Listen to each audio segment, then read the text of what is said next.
Amém e amém. Pode sentar, queridos. Boa noite.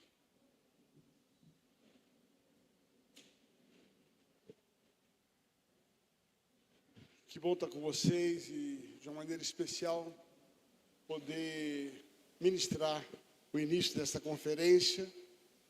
Eu acredito que é impossível você amadurecer, crescer e cumprir o seu chamado se você não se dedicar às Escrituras. Eu tenho algum tempo de cristão, né? Hoje tenho 67 anos de idade, e eu nasci no Evangelho.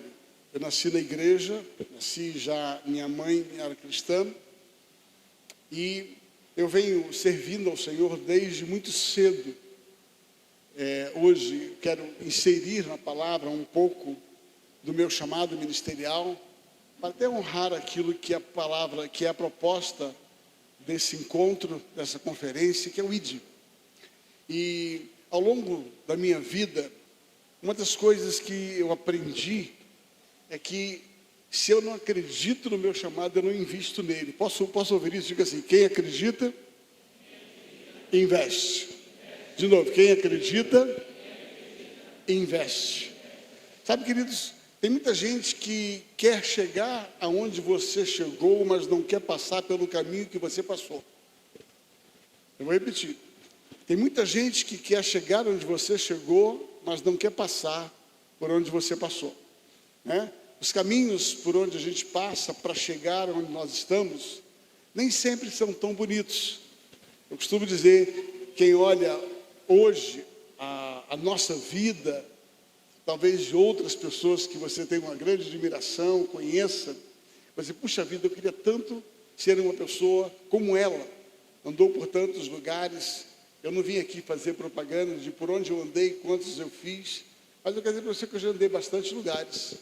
Eu já tenho uma jornada razoável de ministério. Só para você entender, quando eu tinha 19 anos de idade, eu estou falando 19 anos de idade, foi no ano de 1997, né? Eu tinha 19 anos de idade, eu organizei o meu primeiro evento na vida, um congresso de adolescentes no Rio de Janeiro, e ali o Senhor me permitiu organizar um congresso com 300 adolescentes. Daqui a 2 anos, em julho de 2027, eu vou ter um culto comemorativo naquela igreja, lá no Rio de Janeiro, onde eu nasci, de 50 anos de ministério.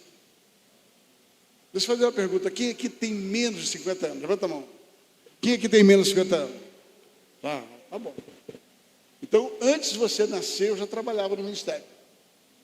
Antes de você nascer, eu já fiz um evento, onde eu tinha 300 adolescentes no evento. Por que eu estou lhe contando isso? Porque a minha jornada ministerial, ela já vai para um longo tempo. Vai para muito tempo.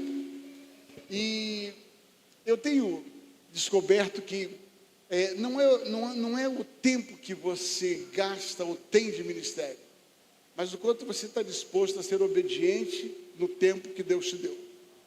Tá? Eu costumo dizer que eu não sou ousado. Eu não sou uma pessoa ousada, mas eu sou obediente.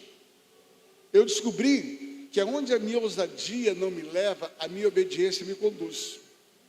Então, nem sempre eu tive um espírito ousado. Eu vou contar um pouco para vocês. Eu tive muitas questões pessoais que foram difíceis de lidar na minha infância, na minha adolescência.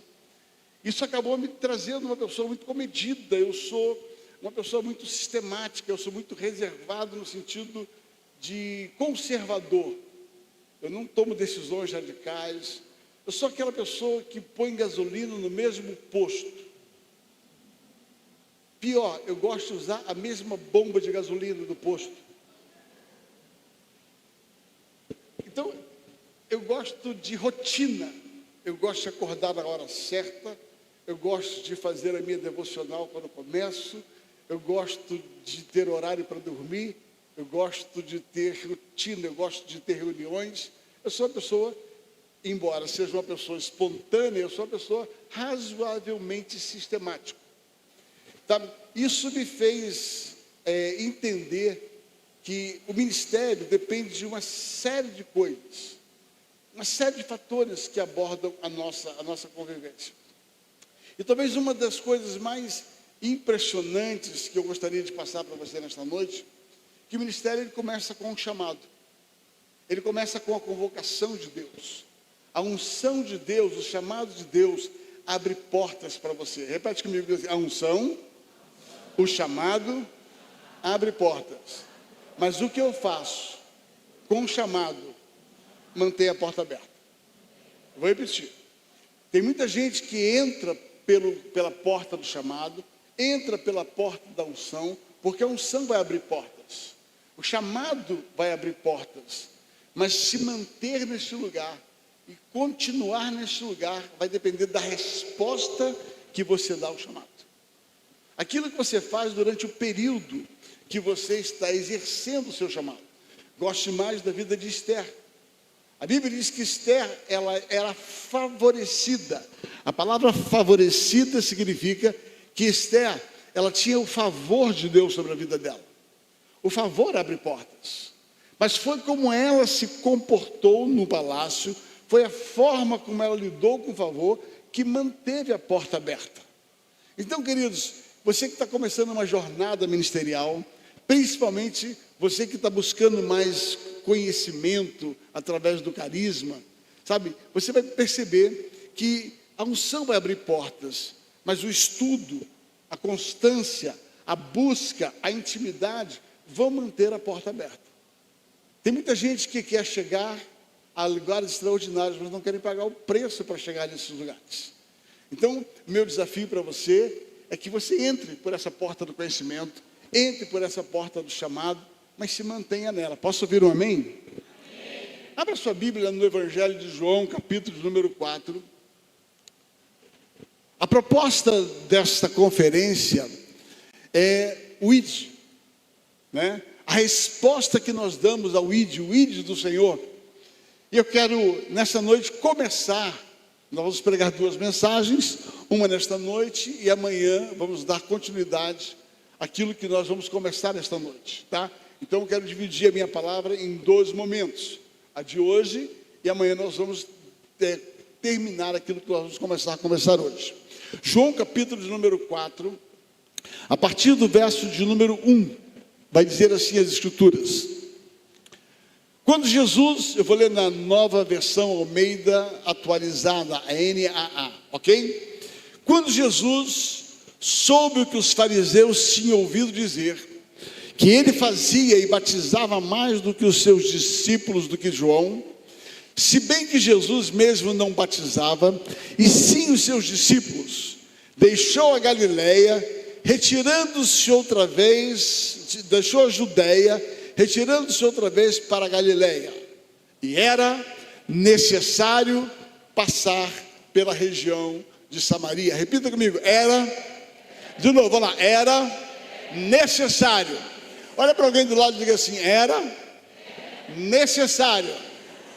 Era necessário passar outra vez pela Galileia. E era necessário passar pela região da Samaria. Assim Jesus chegou a uma cidade samaritana chamada Sicar, perto das terras que Jacó tinha dado a seu pai, ao seu filho José. Ali ficava o poço de Jacó. Cansado da viagem, Jesus sentou junto ao poço, e era por volta do meio-dia. Nisso veio uma mulher samaritana tirar água. Jesus lhe disse, dai-me um pouco de água, pois os seus discípulos tinham ido à cidade comprar alimento. Então a mulher samaritana perguntou a Jesus, como, sendo o Senhor um judeu, pede água a mim que sou uma mulher samaritana? Ela disse isso porque os judeus não se dão com os samaritanos. Jesus respondeu, se você conhecesse o dom de Deus e quem é que está lhe pedindo água para beber, você pediria e ele lhe daria água viva. Ao que a mulher respondeu, Senhor, não tem balde e o poço é fundo, de onde vai conseguir esta água viva? Por acaso o Senhor é maior do que Jacó, o nosso pai, que nos deu o poço do qual ele mesmo bebeu, assim como seus filhos e o seu gado? Jesus respondeu: quem beber desta água voltará a ter sede, mas daquele que beber da água que eu lhe der, nunca mais terá sede. Repita comigo: aquele que beber desta água voltará a ter sede, mas daquele que beber da água que Jesus der, jamais voltará a ter sede. Pelo contrário, a água que eu lhe der será nele uma fonte a jorrar para a vida eterna. A mulher lhe disse: Senhor, eu quero que me dê esta água para que eu não mais tenha sede e nem precise vir aqui buscá-la. Jesus disse: vai, chama o seu marido e volta aqui. Ao que a mulher respondeu: não tenho marido. Então disse Jesus: você tem razão ao dizer que não tem marido, porque já teve 5 e o que agora tem não é seu marido. O que você disse é verdade. Pai, obrigado pela tua palavra, fala conosco nesta noite, em nome de Jesus. Querido, se eu pudesse dar um tema a esta mensagem, seria: era necessário. Você pode repetir comigo? Era necessário. Querido, talvez vamos começar a nossa conversa hoje falando sobre esta expressão. E aí cabe uma pergunta: por que era necessário? Quando a Bíblia começa, vocês estão numa sala de aula, ok?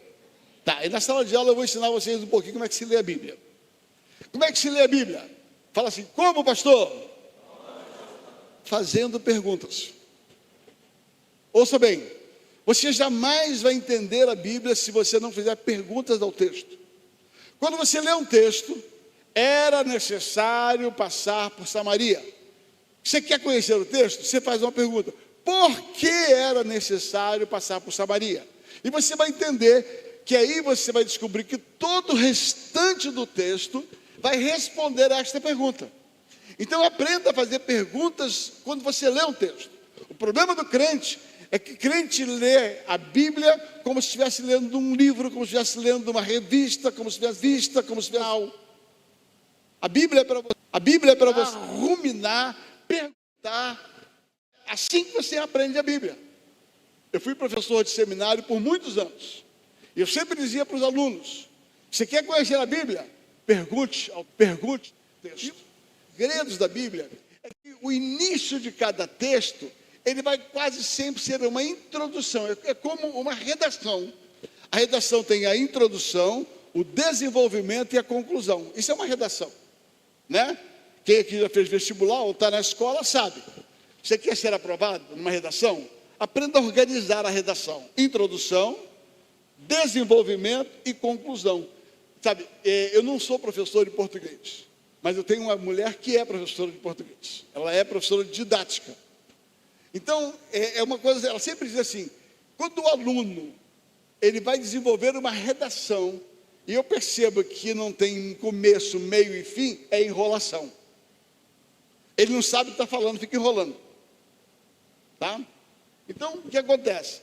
Todo o texto da Bíblia, ele vai ter uma introdução, aí é o contexto, ele vai ter um desenvolvimento e ele vai ter uma conclusão.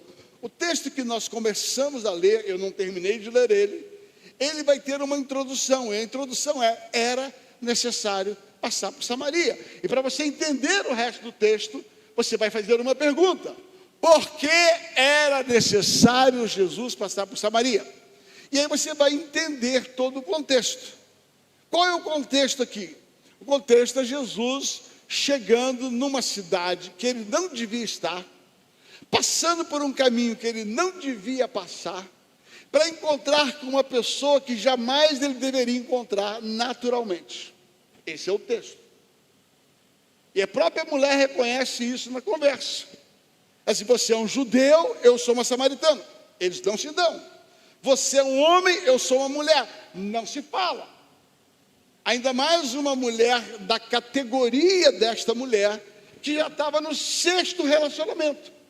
se encontrar sozinha com um homem. Imagina uma mulher desta categoria entrando nesta igreja.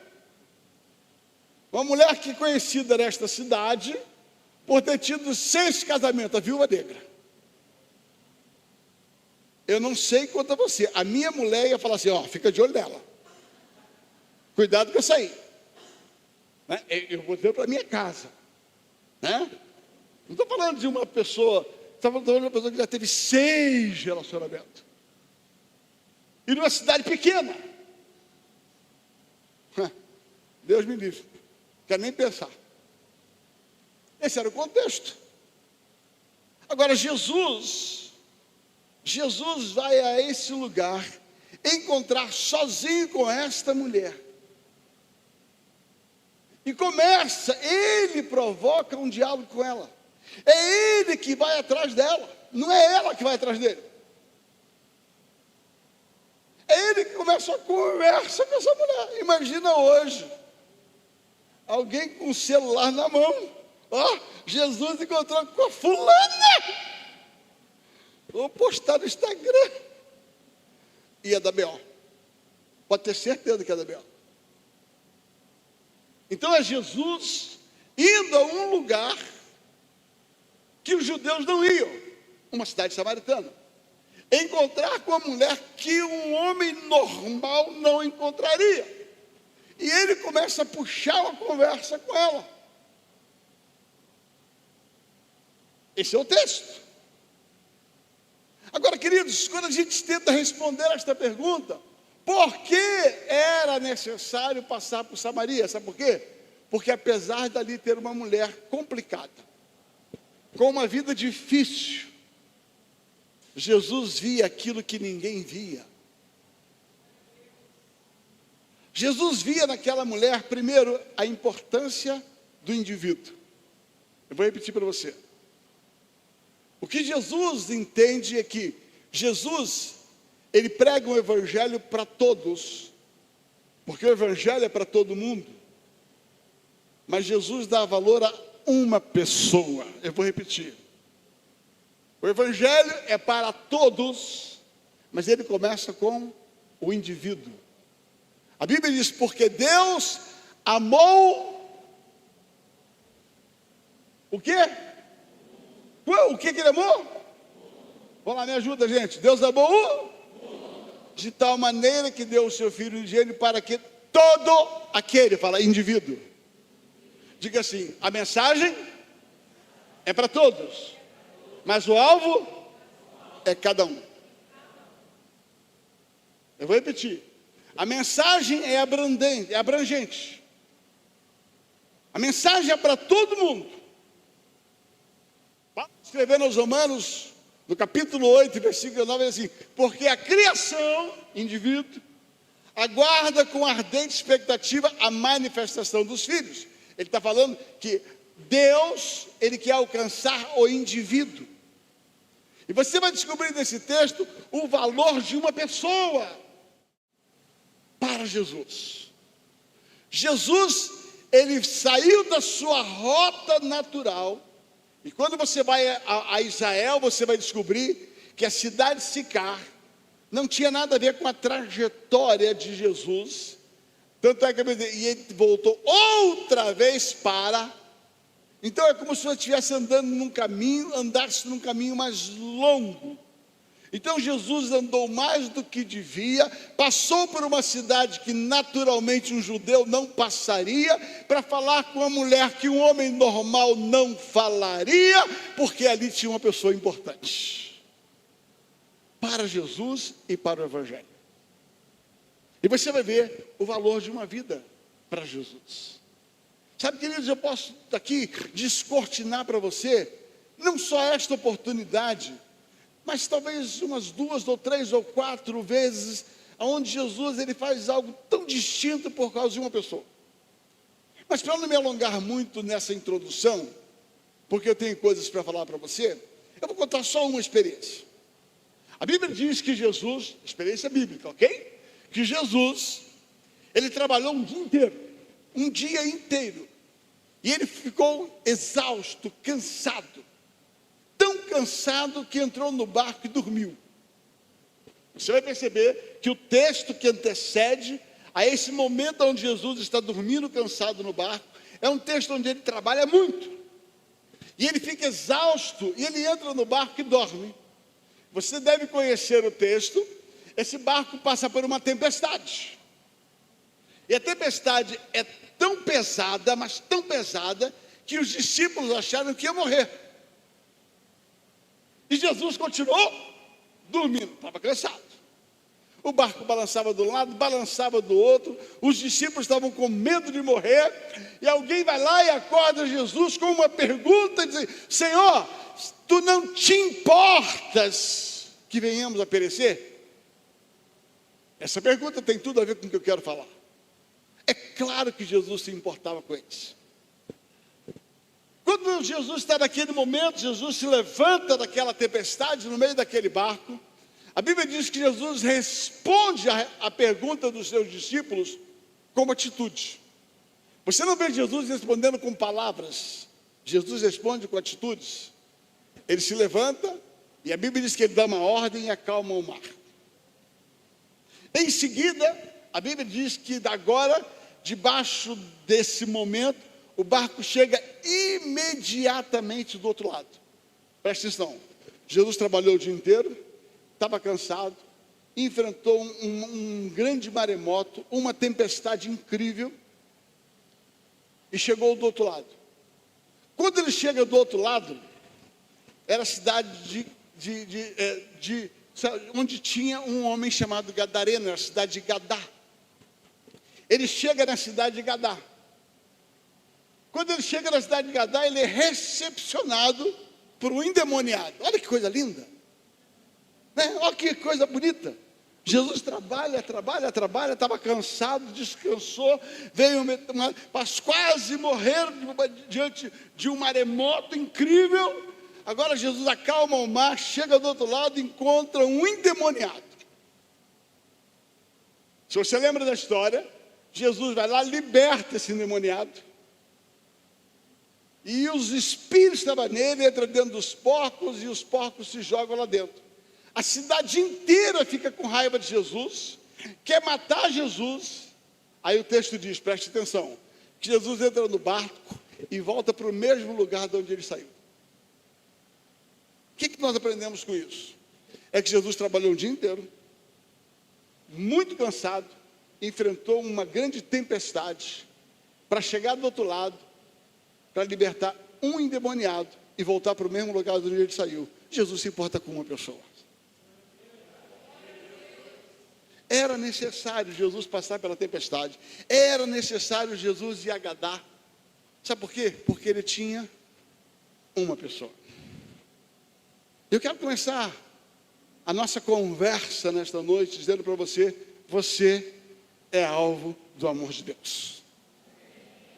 E Jesus faria qualquer coisa por sua causa.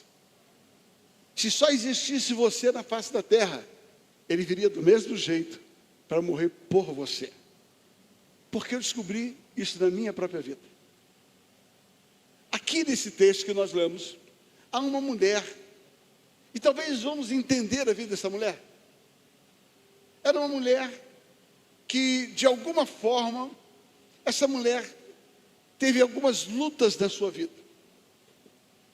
E por causa das lutas que ela teve, ela se tornou uma mulher não muito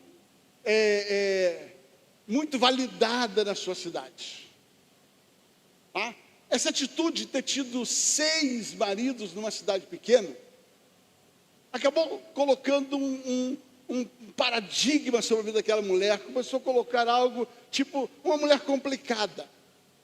E talvez você vai entender um pouco o quanto ela era complicada quando você começa a ver o discurso dela com Jesus, quando você começa a ver o porquê essa mulher foi buscar água no poço ao meio-dia. Eu sou carioca, nasci no Rio de Janeiro, e meio-dia do sol quente, ninguém vai no poço buscar água. Eu nasci numa favela, a favela do Vidigal, no Rio de Janeiro, onde eu morei 14 anos. E quando eu nasci, em 1958, a favela do Vidigal não tinha água encanada. nós tínhamos que buscar água no poço. Havia um poço lá embaixo, no canto da favela, e nós tínhamos que descer toda a favela com lata, entrarmos na fila, tirar a água, botar dentro daquele recipiente e subir o morro. Só que ninguém faz isso com sol quente na cabeça.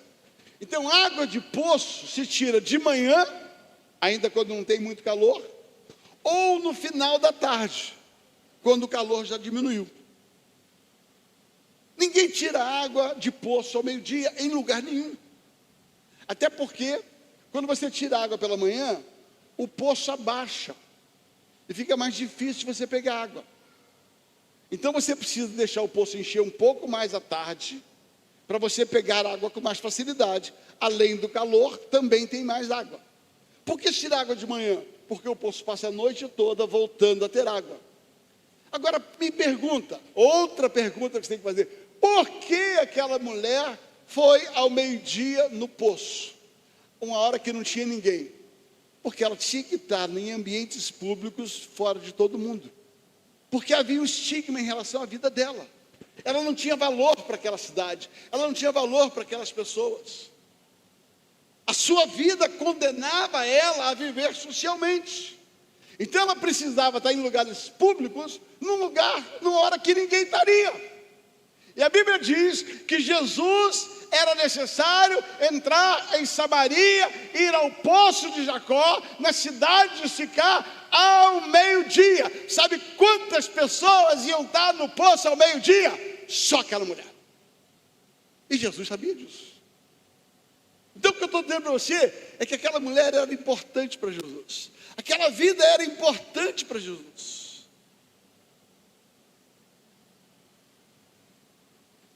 Eu sei o que é isso.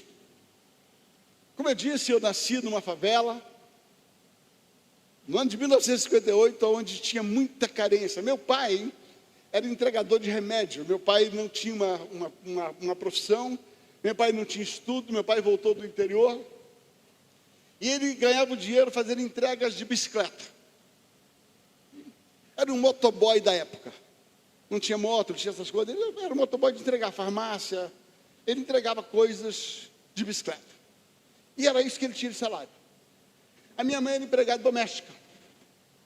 E ela trabalhava de segunda a sexta, de segunda a quinta-feira, na casa da patroa, assim que ela chamava.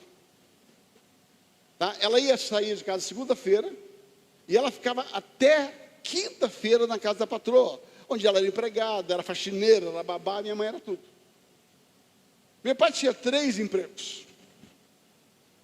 Sendo assim, eu raramente via meu pai, eu raramente via minha mãe. Eu fui criado por uma avó.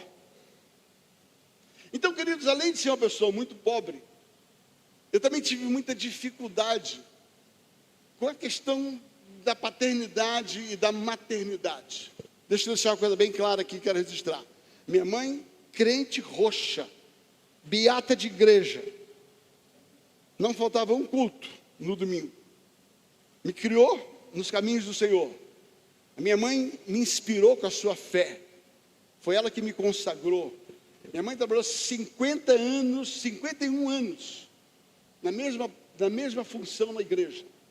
Então não estou falando de uma mulher desajustada, estou falando de uma mulher que precisava trabalhar. Ela não deixou de criar os filhos por negligência, porque precisava de dinheiro em casa. Meu pai sempre foi um homem muito reto, muito correto.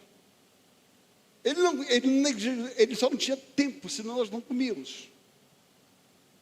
Eu fui criado por minha avó. E a minha avó, por parte de pai, ela era alemã. Ela era lourinha, do olho azul, aquele cabelo lambido, o olho bem azul assim, bem pequenininha. E ela odiava a pessoa de cor. O problema é que a minha avó, por parte de mãe, era descendente de africana. Segundo os contos, a mãe dela, a mãe da minha avó, a minha bisavó, veio como escrava da África. E a minha avó era aquela pessoa, assim, eu costumo dizer assim, ela era 23:59. Sabe quando está no auge da noite?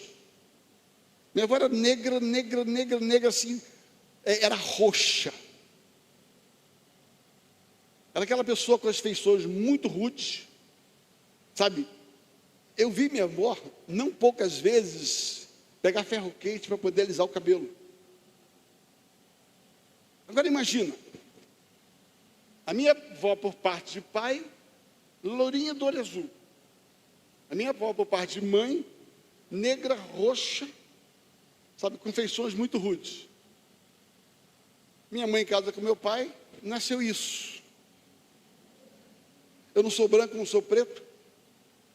Tenho cabeça de Paraíba, orelha de Dumbo. Segundo a minha filha, a salvação é que Deus olhou e falou assim: meu Deus, o que eu criei? E para dar um jeitinho, ele botou 2 olhinhos verdes, para não estragar demais. E segundo o apóstolo Luiz Hermínio, quando eu conto a minha história, diz assim, ó: 2 piscinas na favela. Pode parecer engraçado, mas era difícil, porque a avó que me criou, ela dizia assim: você não é meu neto. A minha avó não gostava de mim. Eu ainda tinha um problema, eu era o filho, eu tinha a síndrome do filho do meio. Tem alguém aqui que é filho do meio? Deixa eu ver, levanta a mão. Então você sabe o que eu vou falar. O mais velho é o primogênito, o mais novo é o caçulinho, e você é o do meio. Pior, meu irmão, um louraço, hoje com 1,85 m, um bonitão, atleta, e nasceu depois de mim a menininha, moreninha, do olho azul. Então ele era o príncipe, ela era a princesa, e eu era a gata borralheira. Eu passei a minha vida inteira lidando com preconceito. A vida inteira eu passei lidando com a rejeição. Eu tive que vencer muitas coisas na minha vida. Por que eu estou contando isso? Você vai entender. Nós não tínhamos dinheiro. Então, só para você entender o quanto eu era pobre, o meu primeiro banho de chuveiro eu tomei com 14 anos de idade. Porque não tinha água encanada e não tinha chuveiro. Então, banho de canequinha. A primeira vez que eu sentei num vaso sanitário, eu tinha 11 anos. Porque na minha casa não tinha banheiro. Tinha uma casinha de madeira do lado de fora, onde tinha um buraco para você fazer necessidade da favela. A minha primeira cama, eu tive aos 25 anos de idade, quando eu casei. Então, quando alguém chega para mim e diz assim: pastor, eu sou pobre. Eu falei: você não conhece a minha história. Só para você entender, eu nasci com um problema de calcificação de ossos. O que eu estou dizendo? Eu quebrei 7 vezes o braço em 3 anos. Por isso, eu fui proibido pelos médicos de fazer educação física. Eu não podia jogar bola, eu não podia correr, eu não podia brincar de pique, eu não podia fazer nada, nenhuma atividade física. Como é que um menino na favela vai brincar? Eu arrumei uma saída. Eu aprendi a brincar de boneca. A minha irmã me introduziu no grupo dela e eu queria brincar. Agora você consegue imaginar um menino morando na favela que não joga bola e que brinca de boneca? Está rindo porque fui eu, não foi você. Então eu sei o que é rejeição. Eu sei o que é ser pobre. Eu sei o que é ser rejeitado pela família, eu sei o que é ser rejeitado pela sociedade, eu sei o que é me sentir inútil, eu sei o que é me sentir vazio. Eu sei o que é isso. Por que eu estou passando tudo isso para você? Porque aos 15 anos de idade, no dia do meu aniversário, dia 11 de setembro de 1973, eu estava voltando da escola, era o dia que eu estava fazendo 15 anos de idade. Eu estava muito feliz, porque eu ia fazer 15 anos de idade. 3 garotos me pararam na beira do poço do Vidigal. Havia um poço onde nós tirávamos água. E aqueles 3 meninos, 2 me seguraram, tiraram toda a minha roupa, no meio da favela, me deixaram de cueca, e me bateram, me chamaram de tudo que era nome, arrancaram sangue das minhas costas, me chamaram de todos os nomes que você pode imaginar. O que eu não entendia é porque eles achavam que eu era homoafetivo. Porque eu nunca tive queda para o outro lado, graças a Deus. Sabe como é que eu me sentia, pastor? Eu me sentia o Ken das Barbies. Todo mundo achava que eu era menina e eu estava lá só. Eu amava receber aquele carinho. E eu precisava brincar. E naquele dia 11 de setembro de 1983, Jesus entrou na minha vida. Não era do Poço Jacó, era do Poço Vidigal. Quem estava ali não era uma mulher samaritana problemática, era um adolescente problemático, frustrado, decepcionado, rejeitado, doente, julgado, difamado, com vazio dentro de si. Deixa eu dizer para você, o problema é que cada um de nós tem um vazio dentro da gente, que só cabe Jesus. E às vezes nós tentamos preencher esse vazio com dinheiro, com cultura, com aprovação, com relacionamentos. Cada um de nós quer ter um jeito de botar esse vazio, encher esse vazio. Só que todas essas coisas, elas podem até trazer uma satisfação temporária. Tem coisas que o dinheiro compra, tem coisas que o dinheiro não compra. Quando você tem dinheiro, você compra e tem uma satisfação, mas daquele vazio volta, você tem que comprar de novo. Você está entendendo o que eu estou falando? Está entendendo? As centopeias aqui estão entendendo? Tem coisas que o dinheiro não vai comprar. Mas como você tem um vazio, e você colocou no dinheiro a sua realização, você vai continuar comprando, fazendo dívidas, e fazendo dívidas, e fazendo dívidas, porque você está tentando preencher um vazio que dinheiro não preenche. Tem gente que precisa de afirmação, de carinho. Enquanto você está ali, aí precisa mais carinho, precisa mais carinho, precisa mais aprovação. Ouça, tudo que tem poder para te mover, tem poder para te parar. Se você se move por causa do dinheiro, quando você não tem, para. Se você se move por causa do elogio, quando você não tem, você para. Se você se move quando você está entendendo, quando você recebe uma cultura, quando você não tem um livro para ler, você para.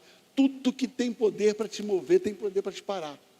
Por isso, a única coisa que você deve ter na sua vida, para te mover, que não vai te parar, chama-se propósito de vida. E o que faltava na minha vida? Propósito. Propósito. O que faltava na vida daquela mulher samaritana? Propósito. Aquela mulher tinha um vazio dentro dela. E o que aconteceu com aquela mulher? A exemplo do que aconteceu na minha vida pessoal, estou contando meu testemunho pessoal. Aquela mulher, ela tinha um vazio dentro dela. E ela decidiu preencher o vazio com relacionamentos conjugais, ou com sexo. E ela se casou uma vez, e ela se sentiu satisfeita. Mas quando aquele casamento acabou, ela teve que fazer outro casamento. Por quê? Porque novamente ela se sentiu satisfeita temporariamente. Quando o segundo casamento acabou, ela entrou no terceiro casamento. Agora presta atenção, por quê? Porque havia um vazio dentro dela. Havia uma ausência de propósito dentro dela. E essa ausência de propósito, ela tentou preencher com relacionamentos, com sexo. E cada vez que aquilo terminava, ela tinha que buscar outro, ela já estava na sexta tentativa de preencher o vazio, até que Jesus chega na vida dela. E a proposta de Jesus é: essa água que você está tomando, e a água aqui não tem a ver com o físico, era só uma figura, uma metáfora. Essa água que você está tomando, ela te satisfaz temporariamente. Mas a água que eu lhe der, se você tomar, nunca mais você vai ter sede. Jesus está dizendo assim: eu sou aquilo que vai te satisfazer definitivamente. A hora que você me tomar, a hora que você tomar dessa água viva, você vai se sentir satisfeito e você não vai precisar mais colocar relacionamentos para preencher o seu vazio. Aquela mulher precisava de um encontro, e esse encontro ia gerar um propósito na vida dela. No dia 11 de setembro de 1973, quando aqueles meninos me bateram, tiraram sangue, entrou o vazio, e eu tive vontade de morrer naquele lugar. Eu olhei para aquele poço profundo, e eu senti o desejo de me lançar no fundo daquele poço. Porque o vazio ficou muito cheio, ficou muito latente. Mas naquele dia, Jesus foi ao meu encontro. Ouça, Jesus foi ao meu encontro. E naquele dia, 11 de setembro de 1973, eu me senti no Poço de Jacó, na cidade de Sicar. Eu era aquela mulher samaritana.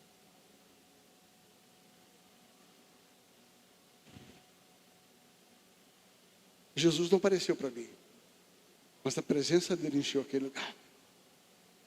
Eu tenho a palavra para te dizer: o Jesus que apareceu para aquela mulher, em João capítulo 4, ele apareceu para mim, na favela do Vidigal. Ele está aqui nessa noite. Eu não sei qual é o teu vazio, eu não sei qual é a tua história, eu não sei, eu sei a minha história. A história daquela mulher diz que ela falou assim: eu preciso dessa água, dai-me de beber, porque eu não quero mais voltar a ter sede, eu não quero mais voltar a ter esse vazio dentro de mim. Eu preciso dessa água que vai terminar com esse vazio que está dentro de mim. Eu preciso de algo que me satisfaça definitivamente. Jesus diz: eu sou a água viva. E de repente, quando aquela mulher pede, Jesus falou assim: só te dou água se você for lá e chamar o seu marido. Querido, quando você olha a exegese do texto, o que tem a conversa de Jesus sobre água com o marido? Aparentemente nada, mas seguramente tudo. Jesus estava trazendo à tona uma analogia, sabe? Assim como você vem todas as vezes aqui para tentar preencher a sua sede natural, e você tem que voltar aqui para preencher a sua sede natural. Cada casamento é um vazio dentro de você que você tem que preencher de novo. Você tem que preencher de novo, tem que preencher de novo, tem que preencher de novo. E eu mudei a minha rota. Eu vim aqui ao meio-dia encontrar uma pessoa com dificuldade, uma pessoa carente, uma pessoa deficiente, uma pessoa julgada, uma pessoa que não é ruim, mas tem um vazio dentro de si, e por causa disso tem uma vida tão distorcida, tem uma vida tão complicada. Agora eu te vejo depois daqui, eu te vejo depois desse encontro, eu te vejo depois dessa água viva. Sabe por quê? Porque a hora que você beber dessa água, essa água vai fazer tanta diferença na sua vida, tanta diferença na sua vida, que quando você beber dessa água, algo vai acontecer dentro de você, algo vai surgir dentro de você, algo vai mexer dentro de você. Essa água vai mudar você, essa água vai transtornar você. E quando você beber desta água, preste atenção, quando você beber desta água, algo vai acontecer. Preste atenção. A Bíblia diz que aquela mulher bebia de uma água. A de Jacó tinha sede. Voltava a beber água. Tinha sede. Aí Jesus diz: agora eu tenho uma outra água. Aí Jesus muda a fonte. Agora Jesus dá uma água para ela. Ele diz assim: sabe o que vai acontecer? Agora quando você beber desta água, aquele vazio que está dentro de você vai passar. E você vai passear e nunca mais você vai ter esse vazio dentro de você. Você não vai voltar a ter sede. Você não vai mais precisar passar nesse poço de Jacó. Mas essa água tem um milagre dentro dela.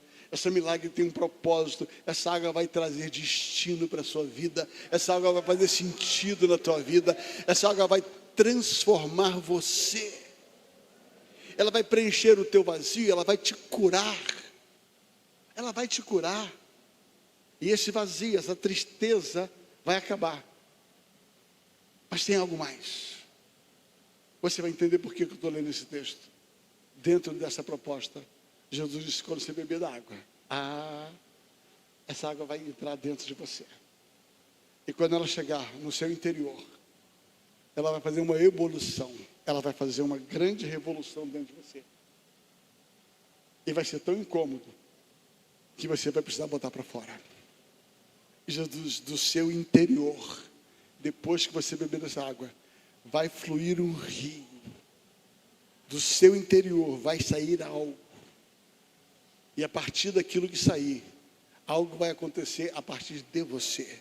Jesus diz, primeiro eu vou transformar você. Primeiro eu vou satisfazer você. E depois que eu satisfizer você, e que você estiver satisfeito com essa água, ela vai entrar dentro de você. E ela vai criar uma revolução dentro de você. E quando criar, você não vai conseguir conter essa água dentro de você.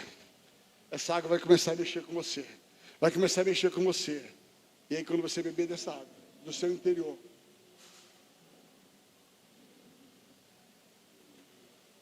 fluirá um rio de água viva. Ele está dizendo, agora não só você vai ser satisfeita, mas aquilo que satisfez você, aquilo que curou você, vai se tornar um propósito, vai se tornar um envio, vai se tornar um id. E agora você não vai suportar mais. A transformação de Jesus na sua vida será uma ebulição tão profunda que você vai ter que sair daqui e vai ter que contar para todo mundo. A Bíblia diz que aquela mulher entrou na cidade de Sicar. Agora, curada, satisfeita, totalmente preenchida. E agora, aquilo que mexeu com ela, aquilo que curou os seus preconceitos, aquilo que curou, sabe, o julgamento, aquilo que era encrenca, essa mulher se tornou uma missionária. Sabe como é que termina esse texto? Versículo 38 e 39. Ela volta para dentro da cidade de Sicar. Guarde o texto. Essa mulher tinha que estar longe da sociedade. Essa mulher não podia viver em sociedade porque ela era julgada. Ela tinha que buscar algo a meio-dia, porque ela não podia estar na presença de ninguém. A cidade não gostava dela. A cidade tinha tudo contra ela. Havia um preconceito contra ela. Isso fazia com que ela cada dia mais se tornasse mais depressiva, mais isolada, mais sem sentido, mais sem propósito. Mas quando ela tomou daquela água, tudo isso foi curado. A tristeza, tudo isso foi curado, o preconceito, tudo aquilo foi curado dentro dela. E agora ela não aguentava mais. Ela entrou na cidade e falou, venham conhecer quem me transformou. Venham conhecer quem é que fala a minha vida. Venham conhecer, venham. O rio começou a fluir, a água começou a fluir, a água viva começou a fluir dentro dela, a água viva começou a fluir dentro dela, a água viva começou a fluir dela. E a Bíblia diz que a cidade inteira foi ter com Jesus. A cidade inteira foi ter com Jesus. Terminando o capítulo 39. Essa mulher tão cheia que não conseguia ficar calada. Agora, a complicada virou uma evangelista. A que não podia ver na sociedade se tornou uma missionária. A que não podia ir, agora está indo. E sabe o que é mais interessante? Como todo mundo conhecia a história dela. Ela disse assim, venham ver quem mudou a difícil, quem mudou a encrencada, quem mudou a rejeitada, quem mudou a preconceito, quem mudou, venham conhecer. E todo mundo correu. Capítulo 39 diz que a cidade foi ter com Jesus. Versículo 40. A Bíblia diz que Jesus começou a falar naquela cidade. E o povo dizia assim, não vai embora não. Não vai embora não. Fica mais um pouco com a gente. Fica mais um pouco com a gente. Sabe, queridos, no dia 11 de setembro, quando Jesus entrou na minha vida, Ele me deu uma promessa. Naquele poço, ali no Vidigal, eu não ouvi uma voz audível. Eu não vi Jesus. Mas eu encontrei Jesus. E quando eu chorava, pensando em me suicidar, quando eu chorava, pensando em tirar a minha vida, uma doce voz dentro de mim falou assim, anda na minha presença, ser perfeito, e eu te abençoarei. E aquela voz continuou: anda na minha presença, ser perfeito, e eu te abençoarei. Por 3 vezes, eu ouvi no meu espírito: anda na minha presença, ser perfeito, e eu te abençoarei. E logo eu ouvi: ser tu uma bênção. Eu abençoarei aqueles a quem você abençoar. Isso foi no ano de 1973. Daquele dia em diante, eu tomei uma decisão.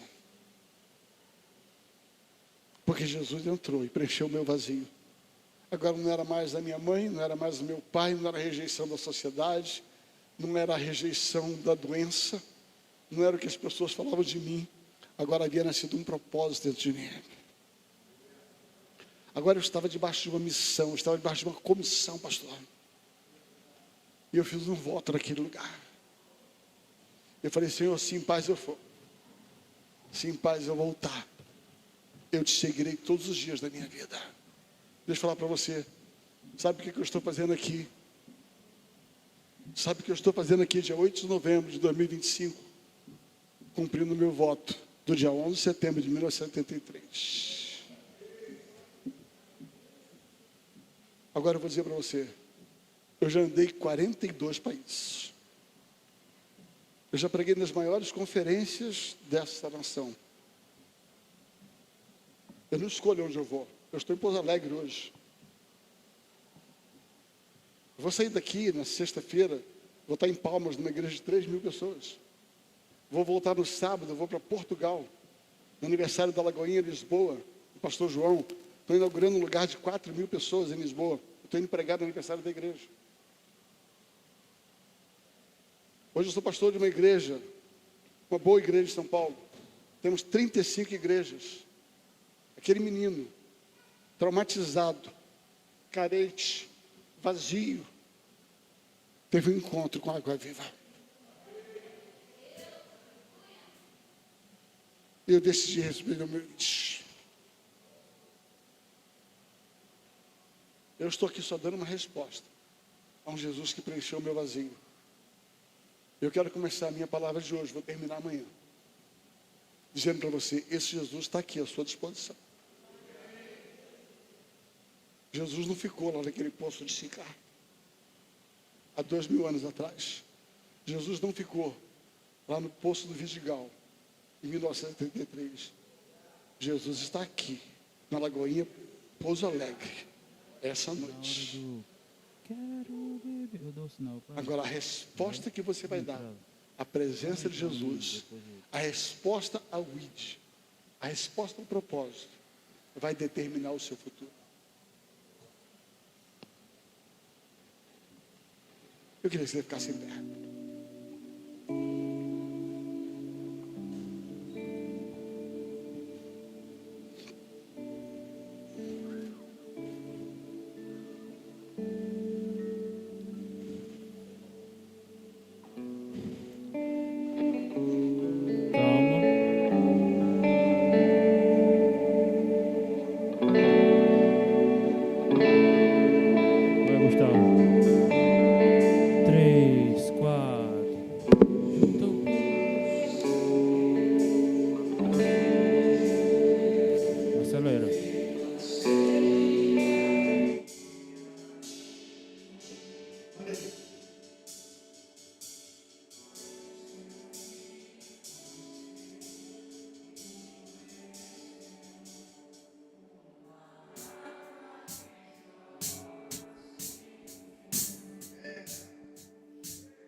Dá-me de beber, pois tenho sede.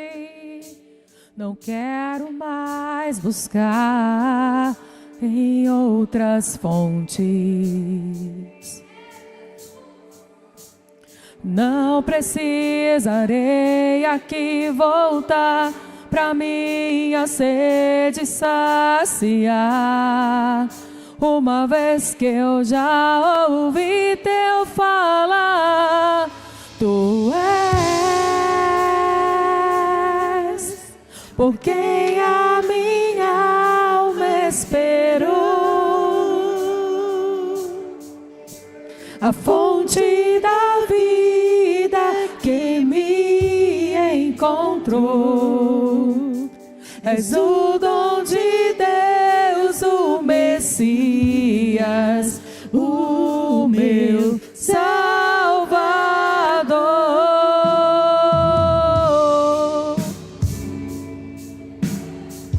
Queridos irmãos, para você,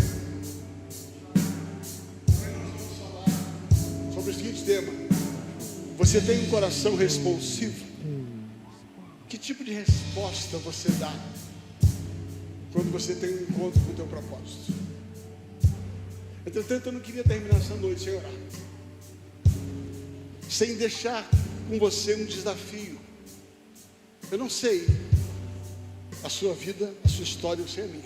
Pode continuar. Eu sei a história que a Bíblia conta a respeito de pessoas que passaram por situações muito parecidas com a minha. Mas tanto a história da Bíblia quanto a minha história tem algo em comum: o Jesus que cura, o Jesus que preenche o vazio e o Jesus que dá destino e propósito profético. Primeiro você tem que ter um encontro com o teu propósito profético, porque a partir daí o ID começa a te empurrar, o propósito começa a te empurrar. E eu queria orar com você. Põe a mão no seu coração. Eu queria que você pensasse na sua vida.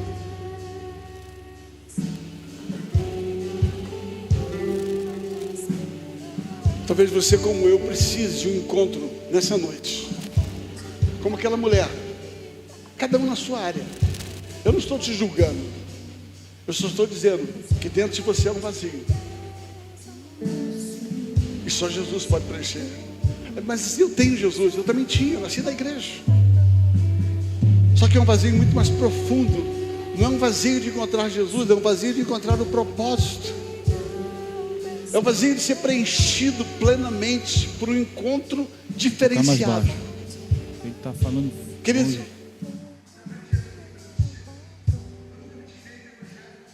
mas faltava um destino profético.